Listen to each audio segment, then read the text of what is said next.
Pinatay at hinihinalang hinalay pa ang isang kasambahay sa Quezon City. Ang suspect nagnakaw pa sa pinagtatrabahuhang bahay ng biktima. Nasa frontline ng balitang yan, si Hannibal Talete. Nakabulagta at wala ng buhay ang 57 anyos na babaeng kasambahay nang madatnan sa pinapasukan niyang bahay sa Quezon City. Nakababa ang salawal ng biktima at halos mahubad ang damit pang itaas. Base sa investigasyon, bigla na lang hindi sumagot ang biktima nang tawagin ng bedridden na amo. Nang dumating ang katrabaho ng biktima ay doon na diskubre ang karumaldumal na krimen.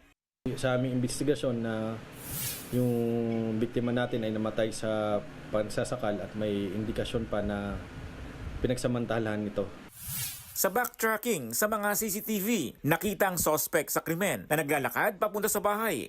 Makalipas ang halos isang oras, makikita siyang muli na iba na ang damit at may dalang sling bag. Tinangay ng suspect ang mga alahas ng amo ng biktima.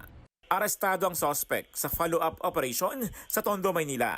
Nahulihan ang suspect ng baril na kargado ng mga bala. Pang-anim na beses na pagkakakulong na ito ng suspect na dati nang nasangkot sa iligal na sugal at pagnanakaw. Tumanggi na siyang magbigay ng pahayag. No comment na lang po ako sa korte, na lang po ako magpapaliwanag. Mahaharap ang suspect sa reklamong robbery, rape with homicide at paglabag sa Comprehensive Firearms and Ammunition Regulation Act. Nagbabalita mula sa Frontline, Hannibal Talete, News 5. Mga kapatid, Cheryl Hosing po. Maging maalam at may pakialam sa mga napapanahong issue at headlines. Mag-follow at mag-subscribe na sa social media pages ng News 5.